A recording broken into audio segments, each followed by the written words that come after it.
தமிழை நேசிக்கும் அனைவருக்கும் வணக்கம். ஜஸ்ட் பாஸ் மார்க் எடுத்தால் கூட வேலை கிடைக்கக்கூடிய ஒரு சூப்பரான கவர்மெண்ட் ஜாப் பற்றி தான் இன்றைக்கி இந்த வீடியோவில் பார்க்க போகிறோம். இந்த வீடியோ உங்களுக்கு பிடிச்சிருந்தா மறக்காமல் லைக் பண்ணுங்கள். இந்த வீடியோவை உங்கள் ஃப்ரெண்ட்ஸ் அண்ட் ஃபேமிலி கூடயும் ஷேர் பண்ணுங்கள். கீழே டிஸ்கிரிப்ஷனில் நம்ம டெலகிராம் சேனல் லிங்க் இருக்குங்க, அதுலேயும் ஜாயின் பண்ணுங்கள். அதில் இந்த மாதிரி நிறைய கவர்மெண்ட் அண்ட் ப்ரைவேட் ஜாப் அப்டேட்ஸை நம்ம தொடர்ந்து கொடுத்துட்டு இருக்கோம். மறக்காமல் செக் பண்ணி பாருங்கள்.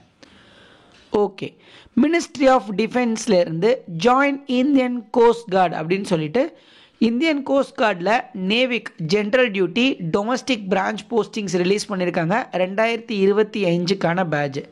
ஸோ இதை பொறுத்தளவுக்கு 11 பிப்ரவரியிலேருந்து 25 பிப்ரவரி வரைக்கும் நீங்கள் ஆன்லைனில் அப்ளை பண்ணலான்னு சொல்லியிருக்காங்க. நம்ம எப்போயுமே நம்மளுடைய இன்னொரு சேனலில் இதற்கான ஆன்லைன் அப்ளை வீடியோ போட்டிருப்போம், செக் பண்ணி பாருங்கள். ஸோ பிப்ரவரி 11 வந்து செக் பண்ணிங்கன்னா அந்த வீடியோவோட லிங்க்கை நான் கம்யூனிட்டி டேப்பில் ஷேர் பண்ணியிருப்பேன். ஓகே, என்னென்ன போஸ்டிங் அப்படின்னு பார்த்தீங்கன்னா நேவிக் ஜென்ரல் டியூட்டி மற்றும் டொமஸ்டிக் பிரான்ச்சுக்கான போஸ்டிங் கொடுத்துருக்காங்க. ஃபஸ்ட்டு டைரெக்டாக இதற்கான எலிஜிபிலிட்டி செக் பண்ணிடலாம். நேவிக் ஜென்ரல் டியூட்டியை பொறுத்தளவுக்கு நீங்கள் கண்டிப்பாக 12th பாஸ் பண்ணியிருக்கணும். அதுவும் மேக்ஸ் அண்ட் ஃபிசிக்ஸை ஒரு சப்ஜெக்டாக எடுத்து படிச்சிருக்கணும். ஸோ அதாவது நீங்கள் வந்து 12th ஃபஸ்ட்டு குரூப் எடுத்து படிச்சிருக்கணும் அப்படின்னு சொல்லியிருக்காங்க. அடுத்து நேவிக் டொமஸ்டிக் பிரான்ச்சை பொறுத்தளவுக்கு நீங்கள் 10th பாஸ் பண்ணியிருந்தால் போதும், தாராளமாக இதுக்கு நீங்கள் அப்ளை பண்ணிக்கலாம். இப்போது ஏஜ் லிமிட் கொடுத்துருக்காங்க பாருங்கள். 18லேருந்து 22 வயசுக்குள்ளே இருக்கிறவங்க மட்டும்தான் இந்த 2 போஸ்டிங்ஸ்க்குமே அப்ளை பண்ண முடியும்.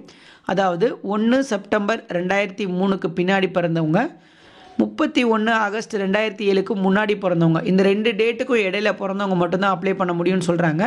இதில் உங்களுக்கு ரிலாக்ஸேஷனும் இருக்குது. எப்படின்னு பார்த்தீங்கன்னா, ஸோ 3 வருஷம் வந்து ஓபிசி கேண்டிடேட்ஸ் கொடுக்குறாங்க. அப்போ 1 செப்டம்பர் 2000லேருந்து நீங்கள் அப்ளை பண்ணலாம் ஓபிசி கேண்டிடேட்ஸு.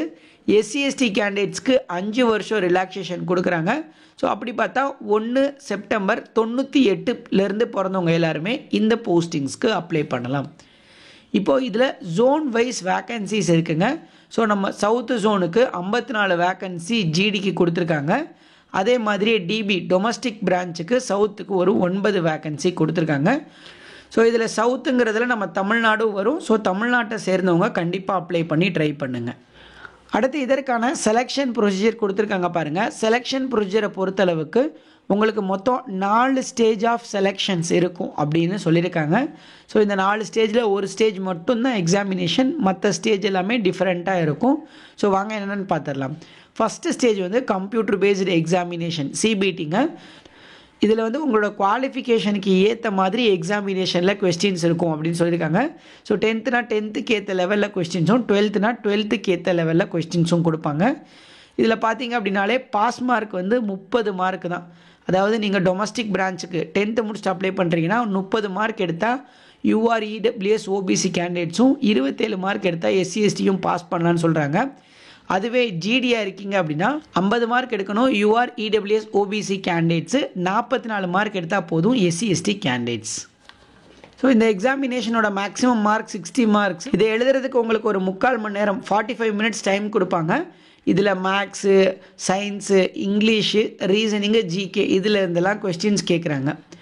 அதே மாதிரியே ஜிடி 12th முடித்தவங்களுக்கு மேக்ஸிமமே 50 மார்க்குக்கு தான் எக்ஸாமினேஷனு, அரை மணி நேரம் டைமு, 50 கொஸ்டின்னு. ஸோ இதை பொறுத்தளவுக்கு உங்களுக்கு மேக்ஸு, ஃபிசிக்ஸு இதில் 2 மட்டும் தான் கொஸ்டின்ஸ் கேட்குறாங்க. அடுத்து ஸ்டேஜ் 2ங்க. ஸ்டேஜ் 2 பொறுத்தளவுக்கு உங்களுக்கு ஒரு அசஸ்மெண்ட்டும் அதுக்கப்புறம் ஒரு ஃபிசிக்கல் ஃபிட்னஸ் டெஸ்ட்டும் இருக்கும். இந்த அசஸ்மெண்ட்டுங்கிறது ஜஸ்ட்டு ஒரு குவாலிஃபையிங் நேச்சர், அதாவது ஜஸ்ட்டு பாஸ் பண்ணால் போதும் அப்படிங்கிற மாதிரி ஒரு டெஸ்ட்டுங்க. அதுக்கப்புறமா இந்த ஃபிசிக்கல் ஃபிட்னஸ் டெஸ்ட்டு வரும். ஃபிசிக்கல் ஃபிட்னஸ் டெஸ்ட்டை பொறுத்தளவுக்கு 1.6 கிலோமீட்டர் ரன்னை வந்து நீங்கள் 7 நிமிஷத்தில் முடிக்கணும். அடுத்து 20 ஸ்குவாட் அப்ஸ் எடுக்கணும், 10 புஷ்அப்ஸ் எடுக்கணும். ஸோ இதுதான் பார்த்தீங்கன்னா உங்களுக்கான ஸ்டேஜ் 2 எக்ஸாமினேஷனாக இருக்கும். அடுத்து ஸ்டேஜ் 3யை பொறுத்தளவுக்கு உங்களோட மார்க்ஸ், அதாவது நீங்கள் ஃபஸ்ட்டு எழுதின எக்ஸாமினேஷன் மார்க்கு, அடுத்து ஏஜ் லிமிட்டு இதெல்லாம் கால்குலேட் பண்ணி உங்களுக்கான டாக்குமெண்ட் வெரிஃபிகேஷனுக்கு கூப்பிடுவாங்க. ஸோ டாக்குமெண்ட் வெரிஃபிகேஷனில் நீங்கள் உங்களோட டாக்குமெண்ட்ஸ் எல்லாத்தையுமே சப்மிட் பண்ணுற மாதிரி இருக்கும். அதுக்கப்புறம் உங்களுக்கு ஒரு மெடிக்கல் டெஸ்ட்டும் இருக்கும். இதை 2 முடிஞ்சதுக்கப்புறம் தான் கடைசி ஸ்டேஜுக்கு போவீங்க.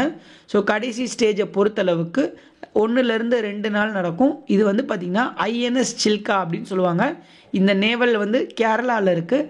இந்த கேரளாவில் உங்களுக்கான பேசிக் ஐடென்டிட்டி செக்ஸு, மறுபடியும் இன்னொரு டாக்குமெண்ட் வெரிஃபிகேஷன் இருக்கும். ஸோ அதுக்கப்புறம் மறுபடியும் இன்னொரு medical examination, police verification certificate, இது எல்லாத்தையுமே நீங்கள் சப்மிட் பண்ணிடுவீங்க. ஸோ இதோட ஸ்டேஜ் 3 முடிஞ்சிடும். கடைசி ஸ்டேஜை பொறுத்தளவுக்கு உங்களுக்கு ட்ரைனிங் ஸ்டார்ட் பண்ணுவாங்க. ட்ரைனிங்கை பொறுத்தளவுக்கு நீங்கள் அகெயின் ஒரிஜினல் டாக்குமெண்ட்ஸ் எல்லாத்தையும் வெரிஃபிகேஷனுக்கு எடுத்துகிட்டு போகணும் ஐஎன்எஸ் சில்கா கேரளாவுக்கு. ஸோ அவங்களோட டாக்குமெண்ட்ஸ் எல்லாம் வெரிஃபை பண்ணிவிட்டு அதுக்கப்புறமா உங்களை ஜாயின் பண்ண சொல்லிவிடுவாங்க.